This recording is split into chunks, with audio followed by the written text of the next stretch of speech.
Hey everyone, welcome back to the channel. I want you to imagine this for a moment. You're standing in the middle of your perfect life. Money, power, respect, everything people say should make you happy. And then, in the most ordinary place imaginable, your world stops. Your heart forgets how to beat. Your hands begin to shake. Because the face you thought you buried with your past is suddenly standing right in front of you, wearing a worker's uniform, wiping grease from her hands, and looking at you like you're just another stranger. That's exactly what happened to him. People knew him as Victor Hale, a self-made millionaire who built his empire from nothing. Newspapers loved his story. Investors trusted him. Employees feared and admired him in equal measure. He was sharp, controlled, and never emotional in public. The kind of man who always knew what to say, how to say it, and when to walk away. But none of them knew the part of his life he never spoke about. 20 years earlier, Victor had been a very different man. Poor, desperate, constantly fighting the feeling that life was slipping through his fingers. Back then, he had a wife he loved deeply, and a little daughter who followed him everywhere, calling him her hero even when he felt like a failure.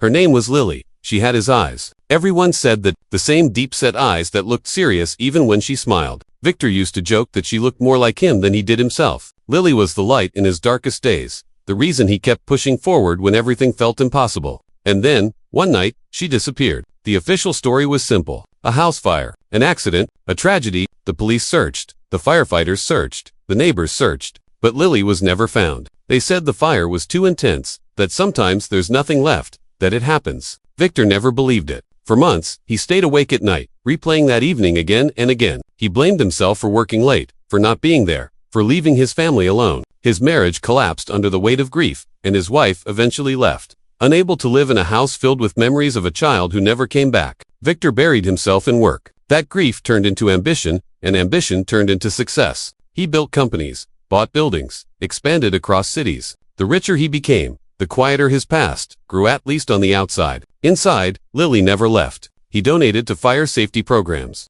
He funded missing children, charities. He had an entire foundation named after his daughter, though most people assumed it was just a branding move. Victor never corrected them. Years passed. One afternoon, Victor decided to visit one of his newest manufacturing plants. It was supposed to be a routine inspection. Walk the floor, shake a few hands, make a short speech, leave. He'd done it 100 times before. The factory was loud, filled with the clanking of metal and the hum of machines. Workers moved quickly, focused on their tasks. Victor walked beside the plant manager, half listening as the man explained production numbers and efficiency targets. Then it happened. Victor stopped walking. The manager took 2 more steps before realizing something was wrong. He turned back, confused. "Sir." Victor didn't answer. His eyes were locked on someone across the floor. A young woman, maybe in her early 20s, wearing a faded uniform and gloves too big for her hands. She was laughing at something a coworker said, brushing a strand of hair from her face. Victor felt like the ground had vanished beneath his feet. It wasn't just resemblance. It wasn't a vague similarity. It was exact. The same eyes, the same curve of the nose, the same expression when she smiled, half shy, half stubborn. For a second, Victor genuinely thought he was losing his mind. Grief does strange things. People always said, maybe this was it, a hallucination brought on by exhaustion and buried pain. But then the woman looked up. Their eyes met, and Victor knew. His heart slammed against his ribs so hard it hurt. His hands trembled, and he clenched them into fists to hide it. The woman frowned slightly, clearly confused by the way this well-dressed stranger was staring at her. She looked away and went back to her work. Victor couldn't move. The manager started talking again, unaware of the storm raging inside Victor's chest. Victor barely heard a word. His entire focus was on that worker, on the way she moved, the way she tilted her head when concentrating. It was Lily. It had to be Bahal. After the inspection ended, Victor went straight to his office in the plant and shut the door. He sat down heavily, running a hand through his hair. 20 years of discipline, of emotional control, shattered in seconds. He told himself to be logical. Lookalikes exist. The world is big. Coincidences happen. But deep down, he already knew he wasn't imagining it. Victor called the plant manager back in and asked casually about the worker. He forced his voice to stay calm. The young woman on line 3. What's her name? The manager glanced at his tablet. That's Lena, sir. She started about 6 months ago. Quiet, hardworking, never causes trouble. Lena, not Lily. Victor nodded slowly, thanking the manager and dismissing him. As soon as the door closed, Victor leaned back and stared at the ceiling. Lena. Maybe someone had changed her name. Maybe she didn't remember. Or maybe he was chasing ghosts. He needed to know. Over the next few days, Victor found excuses to return to the plant. He watched Lena from a distance, noticing details that made his chest ache. She tapped her fingers when she was nervous, just like Lily used to. She bit her lip when she was thinking. One day, he finally approached her. Lena stiffened when she saw him walking toward her station. People like Victor didn't talk to people like her. She wiped her hands quickly and straightened up. "Yes, sir," she asked politely. Her voice, it wasn't the same voice he remembered, but voices change with age. Victor swallowed hard. Up close, the resemblance was even more painful. "How long have you worked here?" he asked. 6 months, she replied. "I needed the job." "Where did you grow up?" She hesitated, clearly uncomfortable. "Mostly in foster homes. I don't really know where I was born." Victor felt something crack inside him. Foster homes. "Do you remember your parents?" he asked carefully. Lena shook her head. "Not really, just bits and pieces. A house, a man who smelled like smoke, a woman crying." Victor's breath caught. "Smoke, fire. I'm sorry," he said quickly, realizing how intense his questions were. "I didn't mean to pry." "It's okay," Lena said, offering a small smile. "I'm used to it."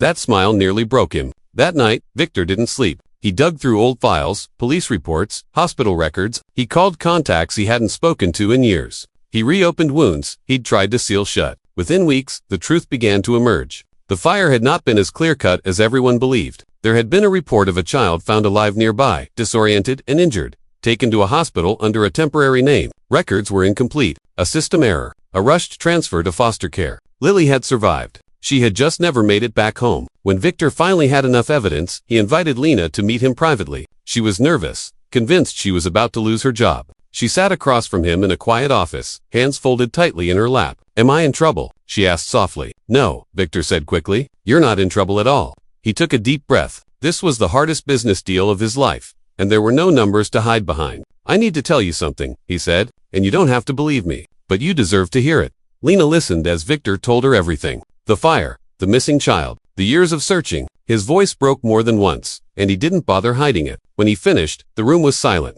Lena stared at him, her mind racing. "You're saying, you think I'm your daughter?" Victor nodded, tears in his eyes. "I know you are." She shook her head slowly. "That's impossible. I would remember something like that." "Trauma can erase memories," Victor said gently, "especially when you're very young." They did the test. The longest week of Victor's life passed in a blur. When the results came back, he didn't open them alone. He asked Lena to be there. The words on the page confirmed what his heart already knew. She was his daughter. Lena cried first. Then Victor did. Years of grief poured out of him, unstoppable. He reached for her hand, hesitating until she nodded slightly. "I don't know how to feel," Lena admitted through tears. "My whole life, I thought I was alone." "You weren't," Victor said softly. "I just didn't know where to find you." Their relationship didn't magically fix everything overnight. Lena had a life, scars, habits formed without him. Victor had guilt that no amount of money could erase. But they took it one step at a time. Victor didn't pull her out of the factory immediately. He asked her what she wanted. For the first time in her life, someone with power asked her what she wanted, not what they expected. She chose to stay for a while, to process, to breathe. Eventually, she moved into a small apartment Victor helped her find. They had awkward dinners and long conversations that stretched late into the night. Victor listened more than he spoke, learning about the daughter he'd lost and found all at once. The world eventually found out. Media exploded with headlines about the millionaire reunited with his lost daughter. Some people called it a miracle. Others called it a publicity stunt. Victor didn't care.